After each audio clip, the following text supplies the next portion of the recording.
Welcome. I'm Kinetic Symphony. I hunt down and report on weird and true mysterious stories, from glitches to the paranormal. Case file number 836, written by Lcaresn. Apartment -201. Both me and my girlfriend were so excited to move in together. It was our first place and we had high hopes. I remember the first time we stepped foot inside the apartment so vividly. I have never been one to believe in the supernatural, not a ghost, energy, spirit person. That all changed in the last year I spent in our apartment. I remember opening the door to the second floor apartments, walking up on a set of stairs, and turning onto the landing. As I reached the top of the second flight, I became instantly lightheaded, as if the air had become thinner and yet heavier at the same time. It was uncomfortable to say the least. I struggled with anxiety, and have never had the feeling that I did there anywhere else. Normal anxiety doesn't touch the feeling you have when you are in a space that just feels wrong. The first weeks living there, I felt anxious, as if my body was telling me to leave. I felt uncomfortable putting up a mirror in our living room. I had the strangest, unequivocal feeling of being scared to see something I didn't want to see in that mirror.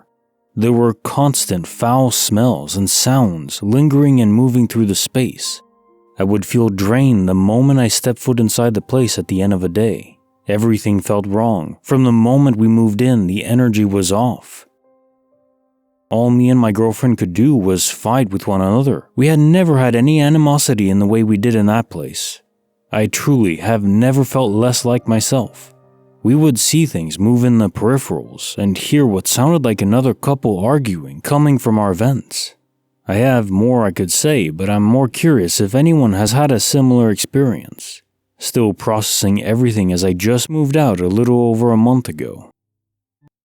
Case notes for file 836. The apartment -201. My impression is that this apartment somehow is tethering a lot of negative energy. Probably spirits or echoes, as I like to call them.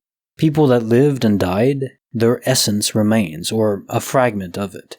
And if they were really bad people, or maybe not necessarily bad in their actions, but they held a lot of thoughts that were very unpleasant and just brought everyone down. Like not just negativity in the sense of malevolence, but even just depression or, have you ever been around that person that is just so heavy on your soul that you can't bear to be there for long? Kind of like soul vampires, I guess is one way to frame it. Anyways, if a lot of people were there and died with that context, I think it can have a leeching effect on anyone else who goes there. You mentioned the air thinning out and yet being heavy at the same time. Almost indescribable to our physical sense, and yet you know it's there. It's a kind of mixing, a blending that shouldn't be happening. I'm glad you got out. Very good call. Creepy file number 64, written by Jackson1414. The creepy man smiling in the basement. For a bit of context, I work at a gas station in the backwoods of Tennessee, and that's where this happened. Last night when I clocked in at 8, the store was completely dead. I figured it was going to be a pretty easy night because the road this station is on is not the main road. Actually, it used to be, up until about a decade ago when a new freeway was built.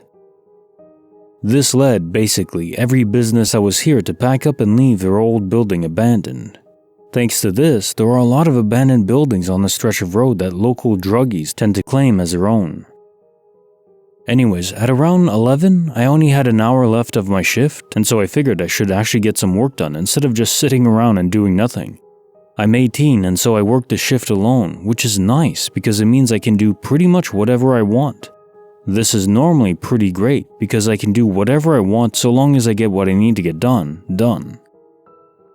I noticed we were almost out of barbecue chips, and so I need to go get them from our storage space, which is for some reason in the basement of the station. I've always hated going down there just because it gives me the creeps. Why the owner decided to store everything down there is beyond my comprehension. I got about halfway down the steps before something fell on the other side of the room, and it sounded like footsteps were coming my way. I sprinted up the stairs and locked the door to the basement, panicking like a madman the entire time.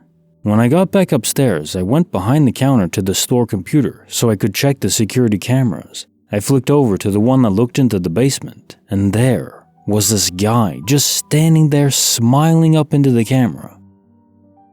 The worst part, he had a look of absolute insanity in his eyes, but he didn't look like the average junkie in the area. He was clean-shaven and dressed in what looked to be jeans and a button-up of some kind. Honestly, if he'd walked into the store, I wouldn't have batted an eye, but because he was down there, and because he was just looking into the camera smiling, it shook me to my core. I called the owner, and at first, he was pretty mad I called him in the middle of the night, but once he heard how freaked out I was, his tone changed. He told me he'd be there in 15 minutes, then to just lock the main door to the store and make sure the man didn't go anywhere. I asked if I should call the police, but for some reason, he didn't want me to do that just yet. I locked the entrance to the gas station and went back to looking at the man. He was still there, just smiling up at me. About 3 or so minutes later, he stared at me and he walked out of view of the camera. My boss showed up soon after, armed with a shotgun, and when I let him in, he immediately went to the basement.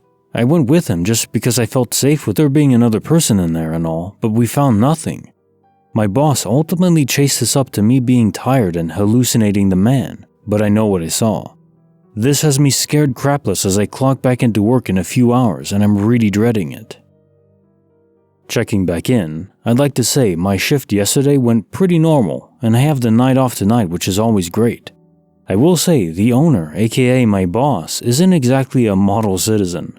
I don't think he's hiding anything illegal in the basement, but then again, I've also never really gone looking for anything. My boss is also a bit of a jackass when it comes to phones, which is why I didn't get a picture or video of the monitor. His rule is that your phone has to stay in a small drawer behind the counter for your full shift.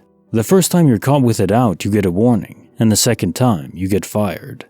I've already gotten caught with it once, and I really don't feel like being unemployed, so sorry for not getting pictures. Next, my boss did end up looking at the footage and seeing the guy. He agreed with me that it's creepy and also apologized for saying I just hallucinated it.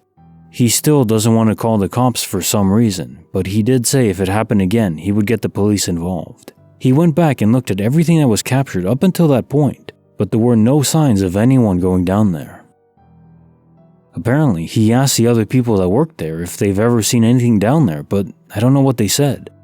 Lastly, I know some people thought the story sounded like the Smile movie. I haven't seen that movie yet, so I don't know if it's close to that or not, but if it is, then there's not much I can do. I know personally I'm not making this up, it really happened and it freaked me out. Case notes for the creepy file number 64. The creepy man smiling from the basement. Boy, this is a really terrifying one to me, especially given that you work there at night alone. At least there's a lock on the basement door, but still, the question I had reading this is, how did the man get in and then get back out? I mean, he didn't go through the door that was locked, you were there, and he didn't sneak in before, during opening hours as your boss reviewed the camera footage and no one went down there. So there must be some sort of secret passageway down there. That's kind of cool and weird at the same time. Maybe your boss is indeed into more outlaw style activities. I don't know. Maybe not drugs, but smuggling or something like that. It could, I mean, that's the only way to explain, in my view, how he got in and out. Unless there's a window that was broken, but you didn't mention that. Assuming if there is a window, it would be locked. So, or maybe I guess he could pick it?